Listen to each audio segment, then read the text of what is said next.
हाँ तो मित्रों, कैसे हो? उम्मीद करता हूँ कि आप लोग बहुत अच्छे होंगे और बहुत ही बेहतरीन तरीके से अपने पढ़ाई को पढ़ रहे होंगे। आज हम लोग इस वीडियो में इतिहास पढ़ेंगे। ये इतिहास का हमारा पार्ट 1 वीडियो रहेगा, ठीक है। तो चलिए बिना किसी देर के हम लोग वीडियो को स्टार्ट करते हैं। तो समझिए, सबसे पहले इतिहास हम किसे कहेंगे, ठीक है। तो अतीत की घटना को जब हम लोग अध्ययन करते हैं, उससे जानकारी प्राप्त करते हैं, ठीक है, उसके बारे में जानते हैं, तो बस उसे ही तो इतिहास कहते हैं। मतलब अतीत घटना को हम लोग जब अध्ययन करते हैं और उसके बारे में जानकारी प्राप्त करते हैं, तो बस उसे ही हम लोग क्या कहते हैं? इतिहास कहते हैं। इतिहास की जनक की यदि हम लोग बात करें तो इतिहास के जनक कौन है? तो इतिहास के जनक है हेरोडोटस। कौन है इतिहास के जनक? कौन है? हेरोडोटस। अब इतिहास की जो कालखंड है, इतिहास की कालखंड है, इसके हम लोग अध्ययन की दृष्टि से 3 पार्ट में डिवाइड करते हैं। कितने पार्ट में? 3 पार्ट में डिवाइड करते हैं। पहला पार्ट को हम लोग बोलते हैं प्राग ऐतिहासिक काल। क्या कहते हैं? प्राग ऐतिहासिक काल। दूसरा काल को हम लोग बोलते हैं आदि ऐतिहासिक काल। और तीसरा को बोलते हैं हम लोग ऐतिहासिक काल, इतिहास, ठीक है।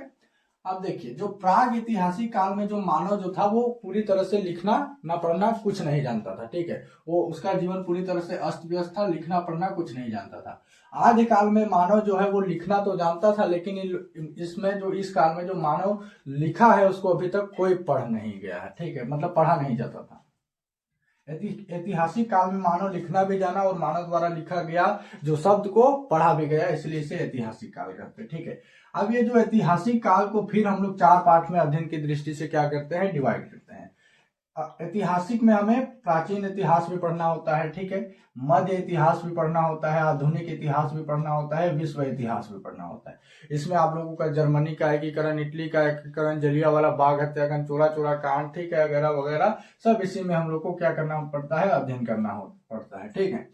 तो देखिए, जो प्राग ऐतिहासिक काल में जो मानव जो था वो पूरी तरह से लिखना नहीं जानता था, तो प्राग ऐतिहासिक काल में सबसे ज्यादा पत्थर का प्रयोग किया जाता था। मानव अपने हथियार के लिए पत्थर का प्रयोग करते थे, इसीलिए इसे हम लोग इंग्लिश में स्टोन काल भी कहते हैं, ठीक है।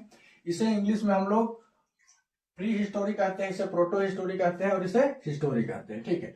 तो इसमें मानव जो पूरी तरह से पत्थर का सबसे ज्यादा प्रयोग किया जाता था, तो इसलिए हम लोग स्टोन एज मतलब स्टोन काल भी कहते हैं और इसे हिंदी में हम लोग पाषाण काल भी कहते हैं। ये पाषाण काल सबसे पुराना काल है, ठीक है।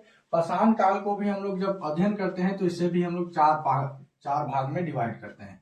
पहला को हम लोग बोलते हैं पूरा पाषाण काल, ये सबसे पुराना पाषाण काल है, ठीक है, बहुत ही पुराना है। और दूसरा है मध्य पाषाण, तीसरा है नव पाषाण और चौथा है ताम्र पाषाण, ठीक है, कोई दिक्कत नहीं दिक्कत। पाषाण काल को हम लोग अध्ययन की दृष्टि से 3 पार्ट में डिवाइड करते हैं। पहला को पूरा पाषाण, दूसरा को मध्य पाषाण और तीसरा को नव पाषाण और चौथा को ताम्र पाषाण कहते हैं, ठीक है, कोई दिक्कत नहीं दिक्कत। अब पूरा पाषाण में क्या हुआ ना, इसमें जो मानव जो था वो पूरी तरह से कह सकते हैं बेवकूफ था, ठीक है।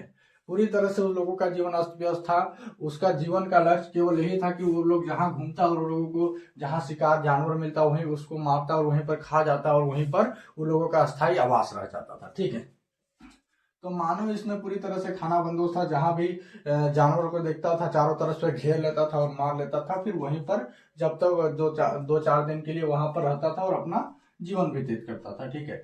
इस काल में ही मानव क्या किए? आग की खोज करेंगे। जब शिकारी को जाते थे मारने के लिए तो पत्थर का औजार लेके, तो एक बार क्या हुआ, जब 2 पत्थर आपस में टकरा गए तो चिंगारी का उत्पन्न हो गया। तो इसमें क्या हुआ? आग का खोज हो गया, ठीक है, पूरा पाषाण काल में। आग का खोज किस काल में हुआ? पूरा पाषाण काल में।